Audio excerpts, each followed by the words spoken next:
Today on Investigate TV Plus, it's a complex and often emotional struggle playing out on streets across America. Before I got in this unit, I would have told you, oh, human trafficking is not that big a deal in Portland. Yeah. And it's the furthest thing from the truth. But one city says it's choosing compassion instead of punishment when helping human trafficking victims. I remember, arresting women for the crime of prostitution on a regular basis as well. I think we've come a long way. We set out with a specialized unit to see how their model for support could save lives. Then a couple's cherished Mustang gets hit with hundreds of dollars worth of toll charges. We never drove that far with that old car to begin with. How their toll trouble highlights a scam that could put drivers at risk nationwide. And what started as a way to pass the time became a mission to fill empty shelves. People need this food. How one volunteer has put in thousands of hours to help feed her fellow Alaskans. In-depth stories that inform and inspire. You're watching Investigate TV Plus. Selling freedom for profit, human trafficking is a multi-billion-dollar criminal industry that denies human rights to millions of people around the world. I'm Lee Zurich. And I'm Tisha Powell. The crime is often hidden from public view and tough for law enforcement to find. In 2023, the National Human Trafficking Hotline identified nearly 10,000 cases of human trafficking involving nearly 17,000 victims. And a majority of the cases involved sex trafficking. To prevent this specific form of human trafficking, officials in Portland, Oregon say they have shifted their mindset from prosecuting sex workers to supporting survivors. Investigative reporter Ezra Kaplan takes an in-depth look at how their approach works. Driving along 82nd Avenue in Northeast Portland, the city's vices are on full display. Alongside the dispensaries, liquor stores, and adult video shops, sex workers walk the streets, waving to cars, making clear what is for sale. It's a place in the city where everyone knows that you can go to find women who are out walking. Like I said, either being compelled to do it or maybe doing it on their own. Sergeant Christy Butcher leads the human trafficking unit with the Portland Police Bureau. Her team of plainclothed officers in unmarked cars focus much of their work on this small part of the city. I've been a police officer now for 20 years. Before I got in this unit, I would have told you, oh, human trafficking is not that big a deal in Portland. Yeah. And it's the furthest thing from the truth. On a regular basis, the unit is joined by patrol officers as well as liaisons from the FBI and the district attorney's office to conduct enforcement missions. How likely is it that there's also a human trafficker within eyesight? In our experience, we think it's pretty likely. Keep your head on a swivel. This dangerous area, super dangerous game. She says over the past 2 decades, their approach to each case has changed. I remember as a young officer being a decoy on the street, and arresting buyers. But then I remember, arresting women for the crime of prostitution on a regular basis as well. I think we've come a long way. Instead of being arrested, the women are treated as victims of human trafficking. I would like to keep her out of a holding cell if possible. Her officers work with victim advocates to provide services and a path out of the trafficking life. If you guys need help with an advocate, I'm happy to page one out, so just let me know. Robin Miller is one of those advocates, using her own life experience to relate to victims. I have a lived experience. I can just meet them immediately where they're at, and they know it because if I come out on the corner and say, I used to be on this corner, it's like watching something fall off of the person. And then it's not that they necessarily trust me in the immediate, but there's an understanding. And I would say even a respect. 30 years ago, she walked the streets of 82nd Avenue, working as a prostitute. I had a pimp. I met him at a club. I left with him one night in a blackout, woke up in Tacoma. And then the next day I was in San Francisco on the street, and that lasted for 6 years. I went to jail a lot in a lot of those places, and it is part of my story, but I recognize that it doesn't and shouldn't be part of anybody's story. It's a philosophy shared by the Portland Police and Multnomah County Prosecutor's Office. Victims get support while buyers and traffickers go to jail. Officers and prosecutors can attempt to track them down by circling the block or talking with women known to be sex workers. But building a case against buyers and traffickers can be difficult. These cases are super difficult to prove. One of the challenges all prosecutors face, but it becomes very apparent in trafficking cases, is in order to bring a case, witnesses have to testify. Senior Deputy District Attorney J.R. Ujifusa leads the human trafficking team for the county's district attorney. He says the women caught in the middle are rarely ready to trust the police or prosecutors who are trying to get them out.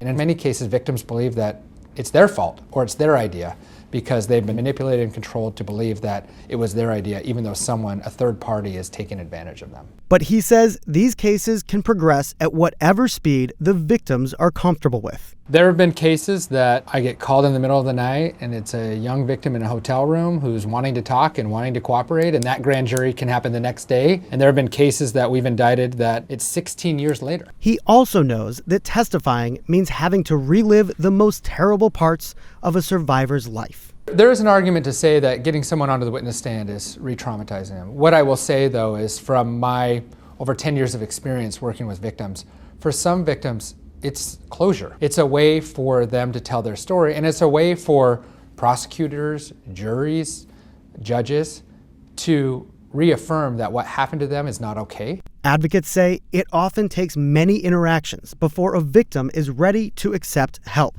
But when they are, there's an entire support system. Minimally, like a victim's advocate, a mental health support, the medical aspect, which may involve drug and alcohol support, and then schooling and like all the other things that come next when you start to look at actually not just surviving, but trying to thrive. Esther Nelson Garrett founded the nonprofit Safety Compass, which specializes in providing services for sexually exploited people under the age of 25. So we're bringing them into our office here anytime, 24 hours a day. We'll open it up.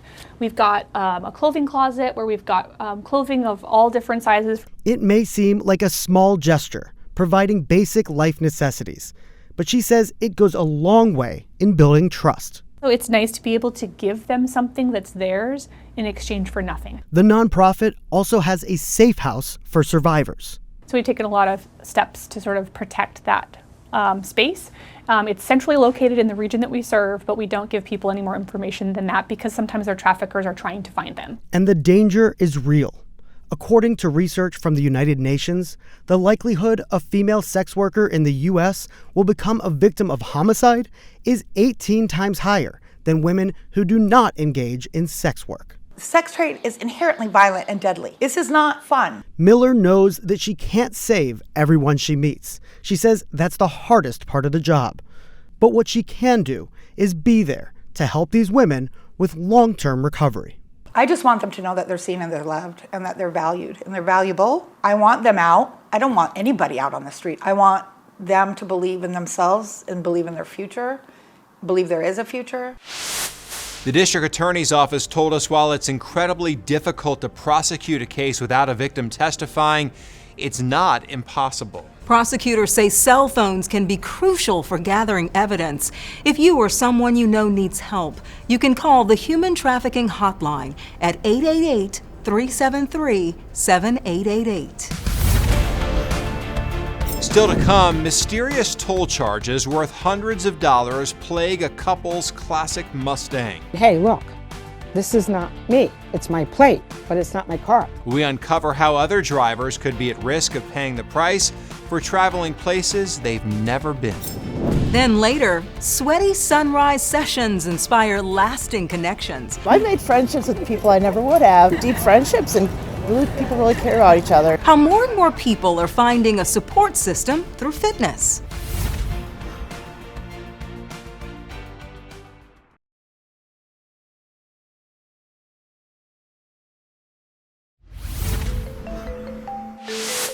When you hit the highway for a cross-country road trip, there's a good chance you'll pass a toll road. The fees help cover the cost of construction and maintenance, and if you don't pay it up front, you'll likely receive a notice in the mail. But imagine finding out you owe hundreds of dollars for a toll road you haven't even driven. Yeah, reporter Heather Graff explains how that became reality for a Connecticut couple, plus she gets insight into the solutions to prevent more toll trouble like this.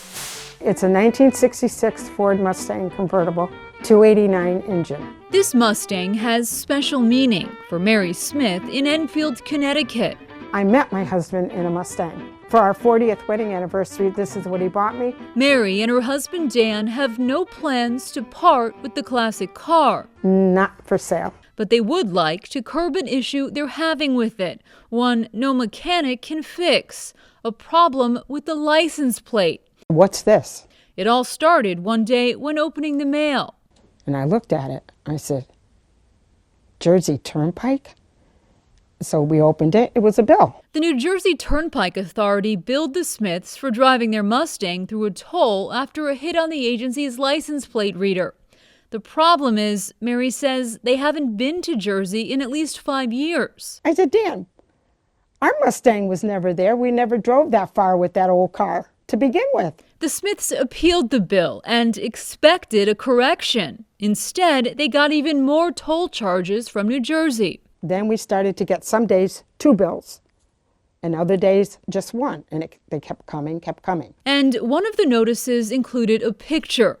The photo is not all that clear, but while the plate number appears to be the same, this car is obviously not a yellow Mustang and has very different taillights. So we sent back bills and saying, hey, look, this is not me. It's my plate, but it's not my car. The Smiths aren't the only car owners running into this problem, and in many documented cases, ghost car fraud is to blame. It's called that because ghost cars are virtually untraceable by traffic cameras and toll readers because of their forged or altered license plates. Pumping the brakes on ghost cars. New York recently announced a plan to deal with these ghost cars. It had gotten out of control because it was ignored for so long. The crackdown includes a task force of police officers assigned strictly to focus on ghost car removal. NYPD Commissioner Jessica Tisch says it's about more than preventing bogus bills for legal drivers. It's to protect the public from violence. This is not just about defrauding the DMV or avoiding tolls or avoiding red light and speed cameras. More and more, these vehicles are being used in the commission of violent crimes. And we are seeing the same photocopied fake plates used on different vehicles as they flee crime scenes. We're giving you all the information, the pictures. What more can we do? More than 3 months after their first appeal, and with the Smiths' plates still right on their car, they still hadn't received a response. 3 months was a long time. Our investigators for this story made a call to the Metropolitan Transportation Authority to make sure there were no outstanding tolls in New York City, and that changed everything. An MTA official reached out to the Smiths and told them that their account is clear in New York and that they would contact higher-ups in New Jersey where those other bills were racking up. I don't have to go through this anymore. Days later, Mary got another call. The woman on the phone said, don't worry about your bills. They've all been taken care of. New York officials say while the illegal practice of forging or altering license plates isn't new, the crime surged during the pandemic, with drivers masking their identities using counterfeit temporary paper plates to evade detection. The fake temp tags often appeared as though they were issued by out-of-state dealerships, making them difficult to verify. Toll roads are proving fertile ground for con artists. Across the country, people have reported receiving what they believe are fake texts threatening them with penalties for outstanding tolls. The Better Business Bureau says the fake messages link to a website designed to mimic legitimate state toll service sites. They say, your license could get suspended, your registration could get suspended. So if you're driving with a suspended license or registration, that is a fear in and of itself of, okay, I've got to pay this toll. What was it, $1, $2? But then you're giving them your credit card information. So that's where the fraud could start. If you get a text, the BBB says do not click the link in the message or call the phone number associated with it. Instead, go to your web browser, find the toll service's actual website, and log into your account to check if you have any outstanding bills. Still ahead, a volunteer turns her grief into purpose. My husband had just passed away. I had time to kill. So I started. Spending hundreds of hours ensuring no family goes hungry. But first, singles chasing connection ditch dating apps for early morning jogs. My grandmother was telling me that I should probably try to find a girlfriend. How a running club inspires new relationships of all kinds.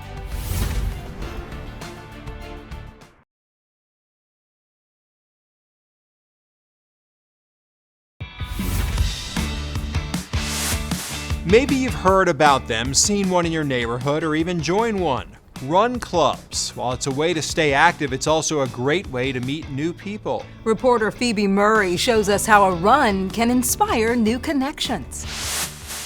Good morning, Madison! Woo! Let's circle up! It's 6:28 on the dot, and class is in session at Bascom Hill. It's another beautiful day to move together and build community. Early risers are showing up to sweat. Let's get a bounce going and bring it in. Talk to someone they wouldn't normally interact with in a low-stakes environment. They call themselves the November Project, a free fitness club in Madison. Look at that sky. Oh, it's juicy. The workouts wake these runners up, but it's the relationships that keep them coming back. Show of hands, who joined the November Project to meet new people? People are very much showing up looking for community way more than they're looking for like a good workout. My grandmother was telling me that I should probably try to find a girlfriend. Ben Rubel joined November Project 2 years ago when he moved to Madison. If I can find her, then that would be great. As the adage goes, love finds you when you least expect it. I was not looking for love, like that kind of love. Ashley King joined a year later. Also, like, not closed off to it, and it just happened, and we formed a connection. The two are now closing in on their 1-year anniversary. I can take a moment to enjoy the beautiful sky and then do some toe touches. It's this sort of weird, quirky thing where people get to act a little bit like kids at recess. Others weren't looking for love, but new faces in their life. Meet the self-proclaimed elder crew of November Project. I made friendships with people I never would have. Different generations and deep friendships, and people really care about each other. Young or mature, they call this group family. Mental, emotional, joyful aspect of this group is what keeps me coming back. For 7 years, co-leader Aaron Kahn has been waking up early. I've gotten to hear a lot of the stories about why people choose to show up. Witnessing connections build from the Hill. One of the common threads is they just are looking for a change of pace in their life. We're warming up this way, y'all! And Kahn is no exception, meeting his partner Kat in 2021. After a few workouts, you know, we really hit it off. Went on a few dates, and that was that.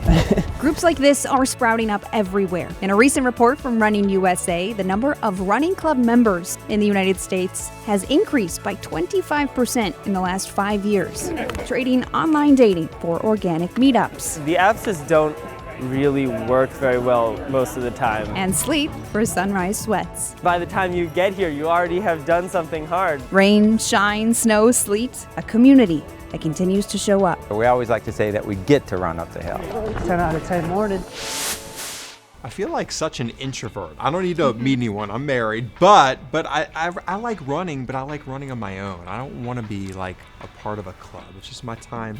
I get it. Right? I like to run alone as well, with my thoughts and exactly just right. Figuring things out. Okay, so yeah. we're fine. Yeah. But running clubs are good. I have friends who do it and they love it. So okay. It's a good idea for some. Yes, exactly. Up next, a volunteer at Alaska's busiest food bank discovers unpacking boxes can also uncover a path to healing.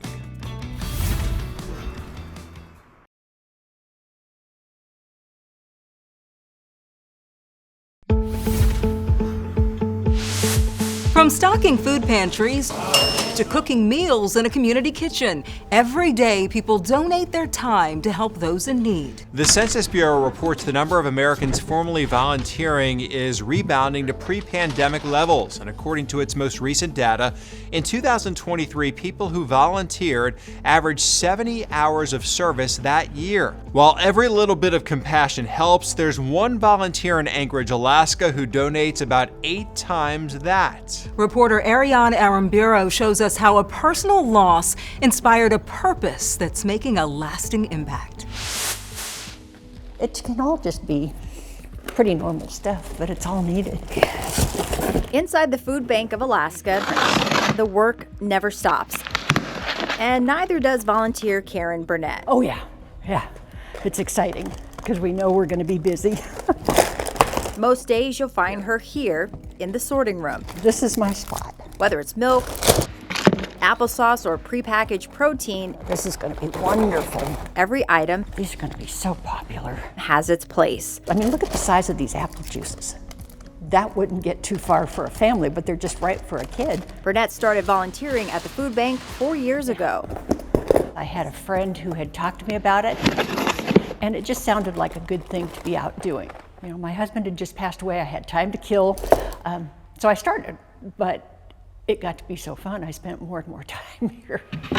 She logs about 600 hours a year. If you're looking at counting steps, this is it. And has seen firsthand how the need has grown. Oh, they need everything. They need everything. Especially in the last few years as more families struggle to put food on the table. I mean, if you took a look at the pantry and saw those empty shelves, it's hard sometimes when, you know, people are coming in and looking for something for their clients, and there's absolutely nothing in there. Karen's dedicated thousands of hours, but says the impact of her work goes far beyond numbers. And every day she's here volunteering, it brings a new reward. I just feel real involvement in a way that is appreciated. You know, people need this food. They need people to put it out for them. As long as there are people in need and boxes to unpack. These are so nice. Burnett will be here quietly, giving her time to those that need it most. I have to start another cart here. And that's it for us on Investigate TV Plus. I'm Tisha Powell. And I'm Lee Zurich. Thanks for watching. On the next Investigate TV Plus, an ex-con who rebuilt his life faced heading back to prison for a nearly 4-year-old probation violation. 10 years or more is what it's looking like. You'd miss the rest of your 10-year-old daughter's childhood. Oh, yes. We take an in-depth look at sentencing reform through the eyes of a man waiting to find out his fate.